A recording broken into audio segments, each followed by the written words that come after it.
My name is Bill, a 31-year-old working mom. I live with my husband Davy, who's also 31 and holds a regular job, and our 5-year-old daughter Lenny, who's recently turned into quite the chatterbox. We're just an average family, neither rich nor poor, and we get along great. But soon, our peaceful home was about to be disrupted. The storm approaching our home was none other than my mother-in-law. Davy's father had passed away, and his mother lived alone. When we got married, Davy and I had decided not to live with her. It just seemed simpler that way. Davy, being her only child born later in her life, had been married to me for 5 years.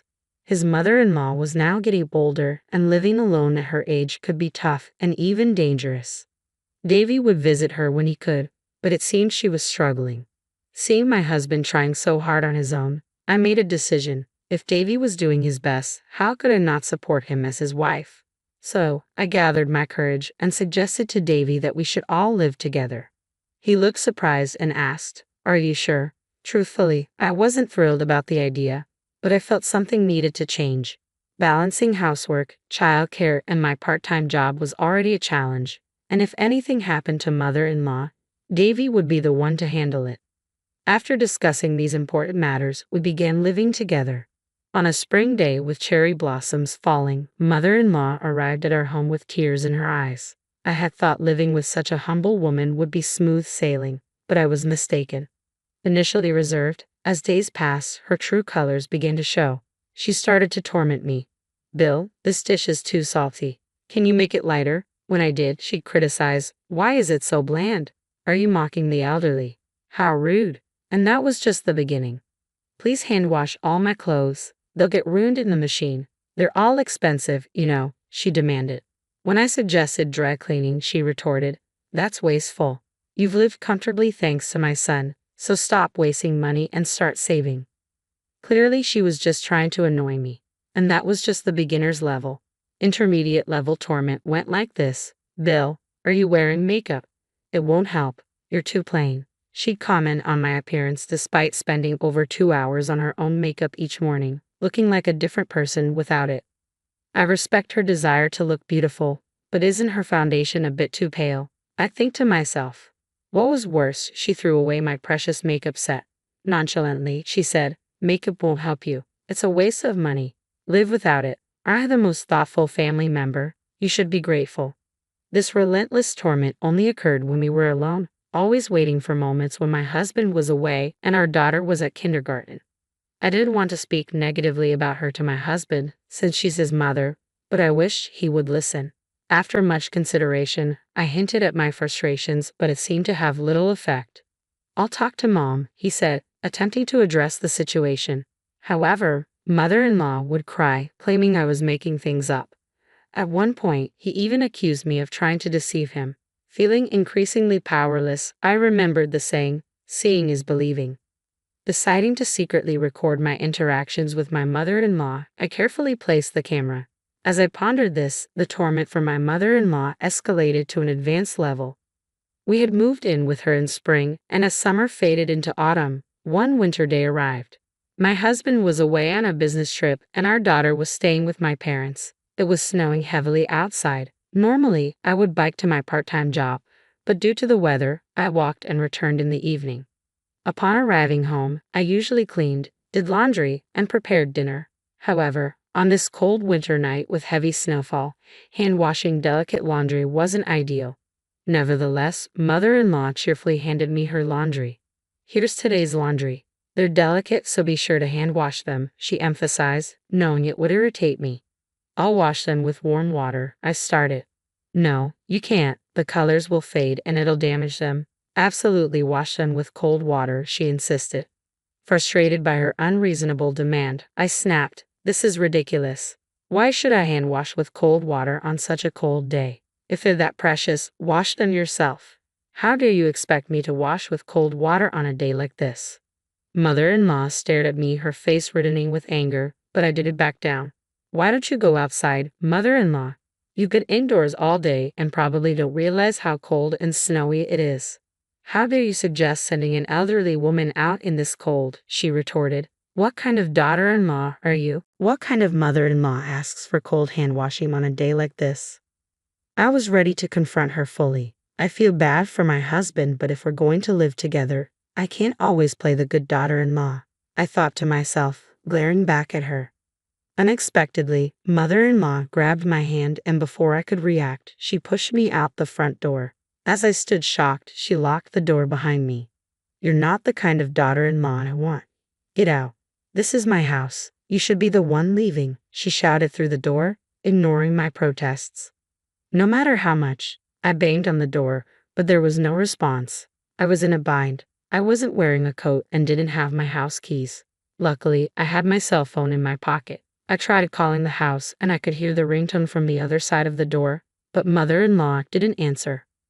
With no other choice, I called my husband, who was supposed to return from his business trip that day, but he didn't pick up. I sent him a message. Mother-in-law locked me out. It's snowing heavily and I'm freezing. I'm heading to the nearby grocery store for shelter. Please get in touch ASAP. I started my trek to the grocery store. I briefly considered seeking help at a police box, but it was far from here, and with the heavy snow, it would take even longer. The grocery store seemed like the safest option. I hugged myself, trying to stay warm. My breath was visible in the cold, and the snow showed no signs of stopping. The accumulation was making the streets increasingly deserted. Cars, bikes, and pedestrians were nowhere to be seen. After what felt like a long journey, I finally reached the grocery store, only to find a sign saying it was closed due to heavy snow.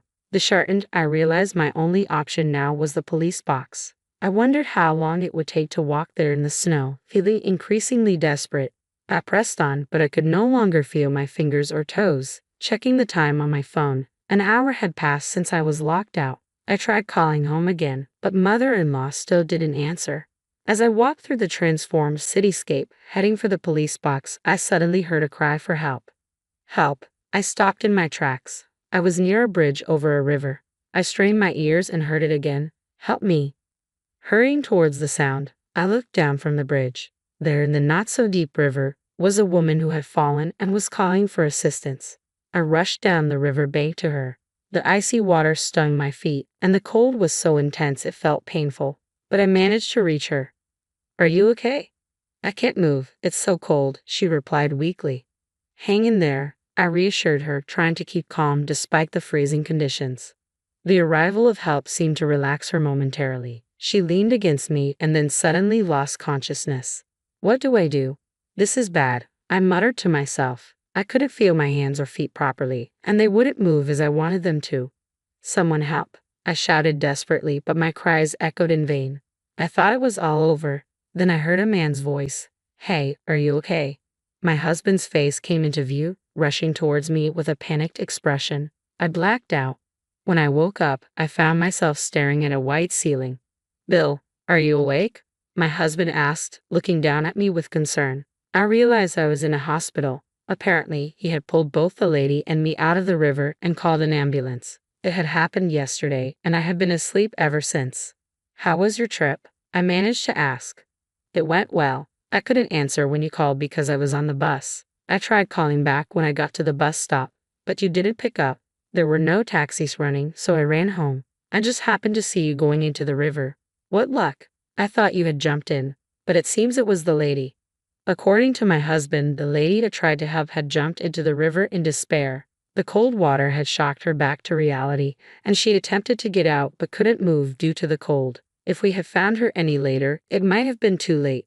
So, the lady was okay? I asked, feeling relieved. Yes, he nodded. You should rest. You must be exhausted. Comforted by my husband's words, I drifted off to sleep. All the while, my anger towards mother-in-law simmered. A few days passed in the hospital, and I was back to my old self.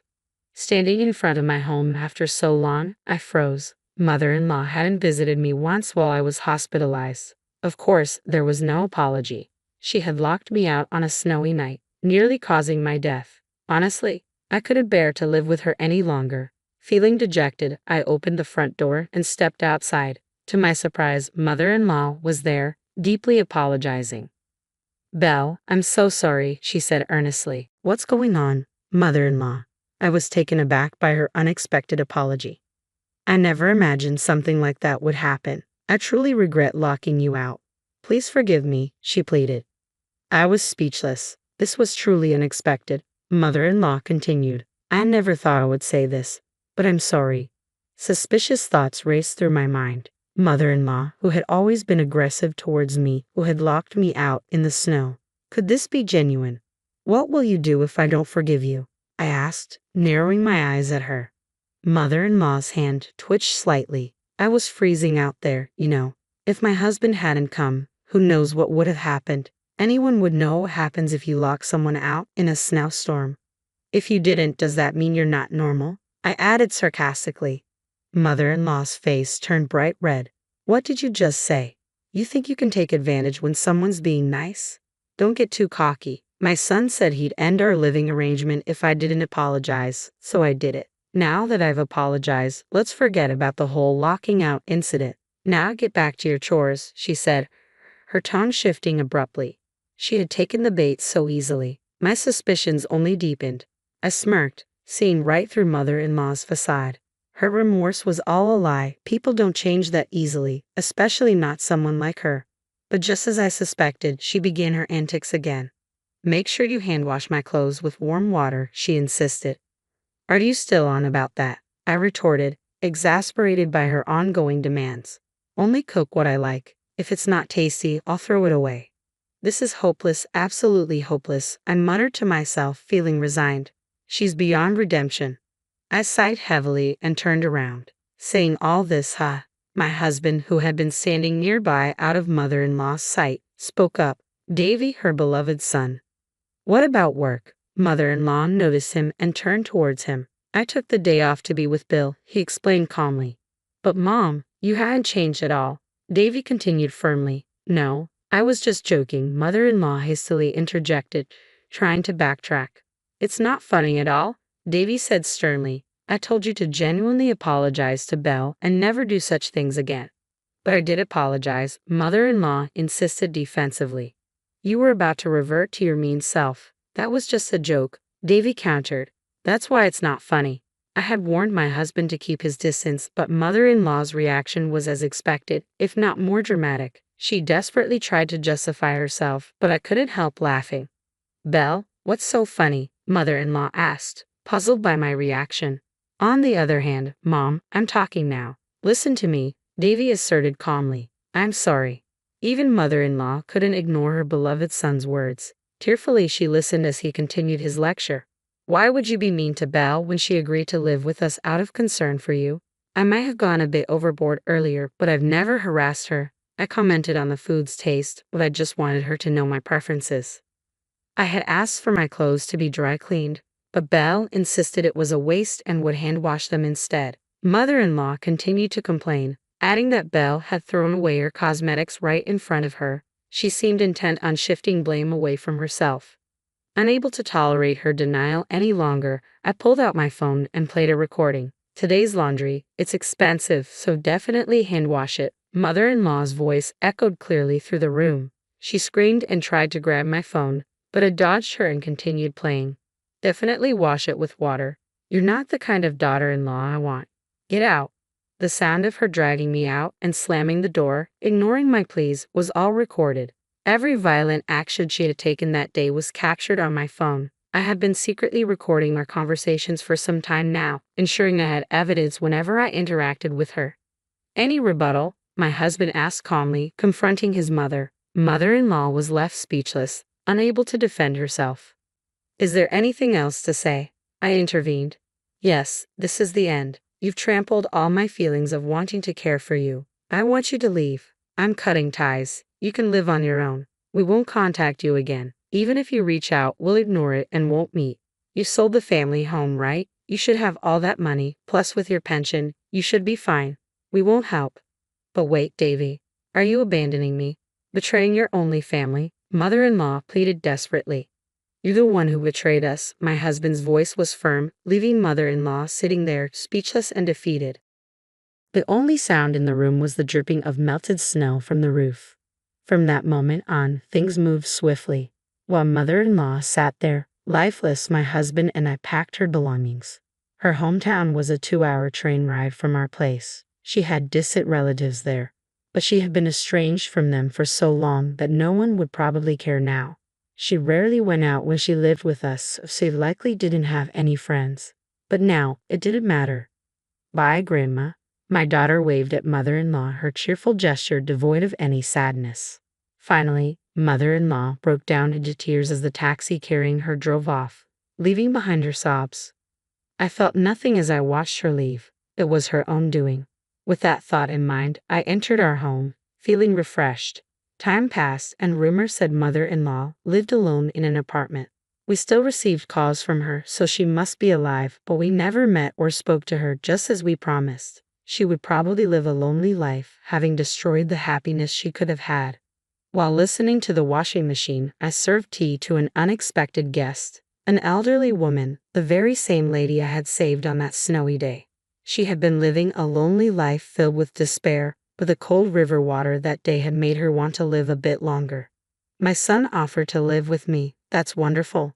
His wife is lovely, she shared, but I didn't want to be a burden, so I decided to move nearby instead. That's nice. I've been lonely since my husband passed away. I thought life had nothing good left, but I was wrong. I replied warmly. I'm glad you realized that. As long as I'm alive, there's hope. Thank you for saving me that day, she said with a grateful smile. I smiled back at her, seeing a lady who had lived her life with determination and had now found happiness. Mother-in-law, on the other hand, had ruined her chance to live with her son and his family. There are so many ways to grow old, and everyone's path is different. Our own attitudes shape whether our later years are happy or sad.